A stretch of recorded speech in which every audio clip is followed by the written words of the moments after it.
Estoy hecho mierda.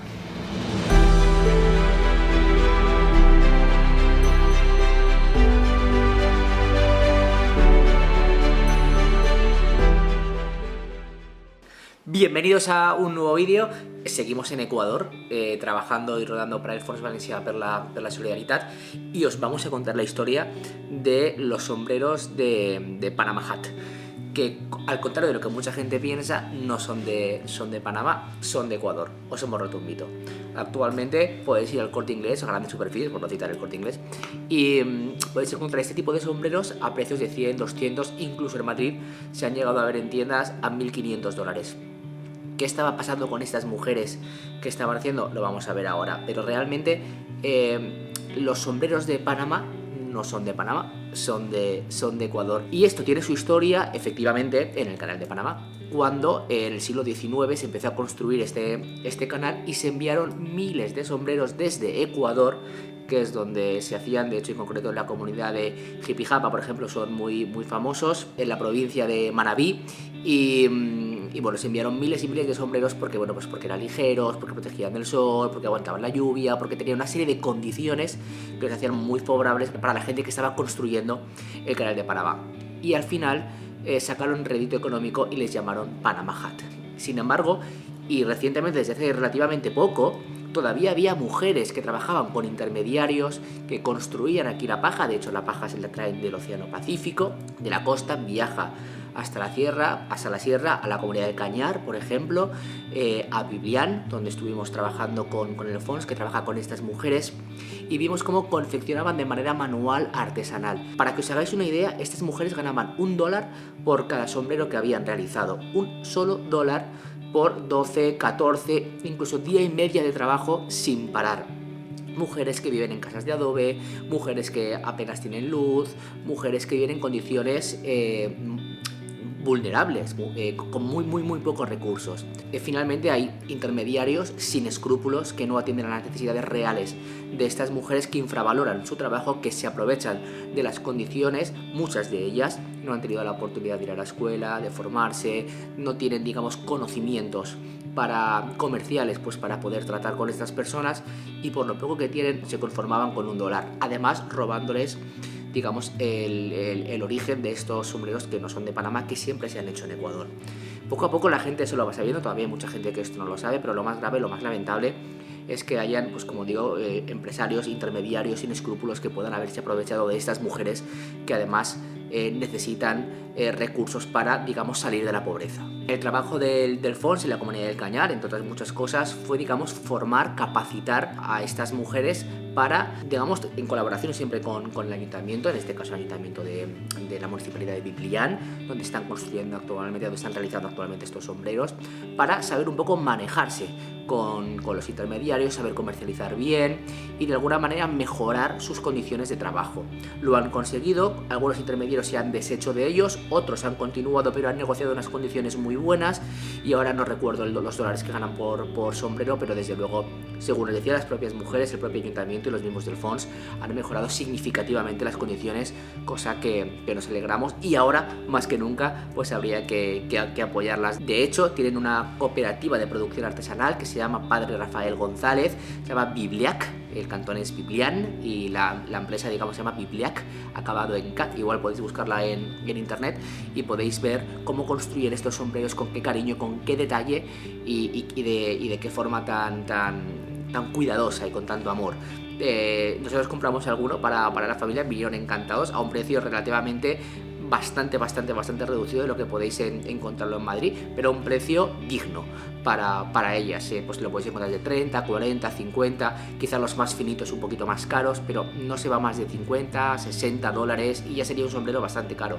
Pero es un precio acorde, digno, y no la miseria que cobraban por responsabilidad de estos intermediarios, como digo, que no tenían ningún escrúpulo en aprovecharse de la situación de estas mujeres. Como anécdota, gran parte de la culpa de la fama la tuvo Roosevelt, sabéis que es el presidente americano que estuvo en la primera década de 1900, 1901, 1909, si no me equivoco, Y bueno, pues él viajó al Canal de Panamá y fue con esos famosos sombreros que él ya tenía. De hecho, Napoleón III también tuvo uno y lo puso súper famoso. De hecho, yo creo que fue Roosevelt el precursor, la persona que más famoso hizo estos sombreros, y todo el mundo quería sombreros. Pero también subieron tanto los precios. Por eso la clase alta, la gente que tenía dinero, pues quería tener uno de estos sombreros, porque además que tienen unas cualidades y tiene una calidad excelentes, pues bueno, pues se puso además muy de moda.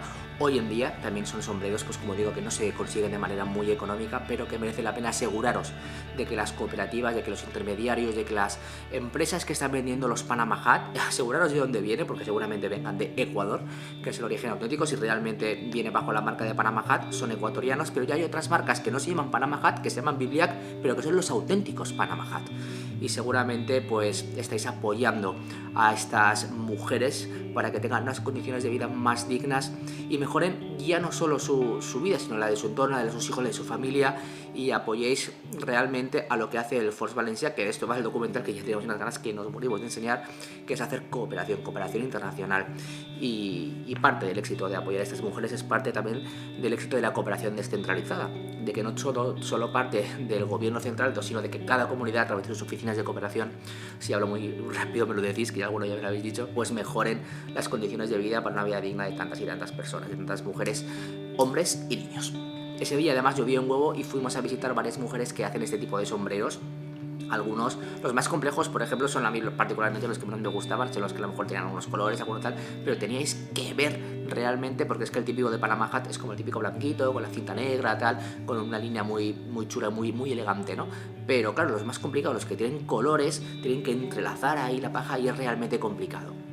Pues estáis viendo en qué condiciones viven de una manera súper humilde.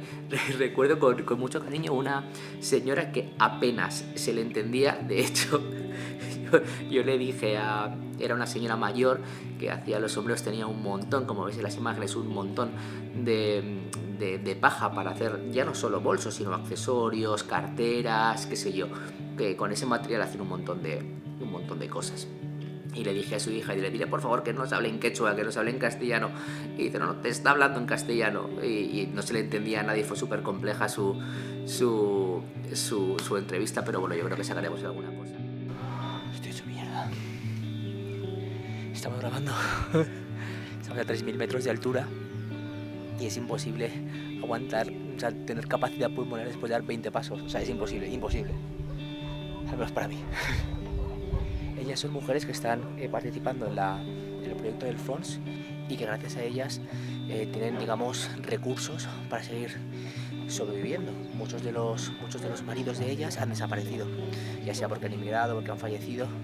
Entonces están solas frente a sus hijos, frente a su familia, y esta mujer en concreto vive con sus padres porque su marido pues desapareció.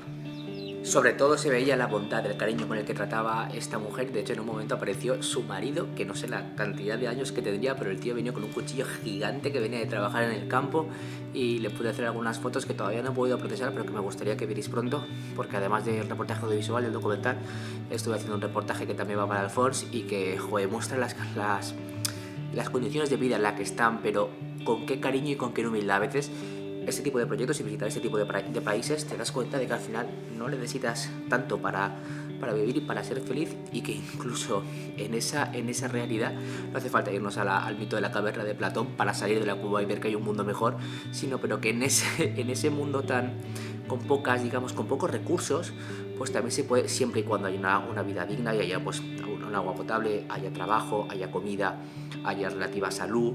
Quiero decir, dentro que haya unos mínimos cubiertos en esa pirámide de Maslow, pues encontramos una felicidad que a veces es incluso envidiable por el nivel de vertiginosidad que vivimos en las sociedades, digamos, como más desarrolladas, que a lo mejor echamos tan de menos como esa humanidad que desprenden estas personas. De hecho, es normal llegar y que te lo den todo, y tú dices, pero si es que no tienen casi nada, a veces no tienen ni nevera, pero no les importa, o sea, te dan lo que tengan, te dan lo mejor, y eso a veces cuesta. O sea, ¿cuántas veces podemos ir a una casa y que nos ofrezcan un café, pero con esa, entre comillas, servidumbre, con ese cariño, con esa arropa, con ese abrigo, es muy difícil verlo digamos, en países, digamos, como más desarrollados, ¿no? Allí el amor que te dan es increíble y en parte es envidiable. O sea, tenemos también mucho que aprender de ellos y eso también para la cooperación. Al final fue una jornada maratoniana de ir casa tras casa, fuimos hasta tres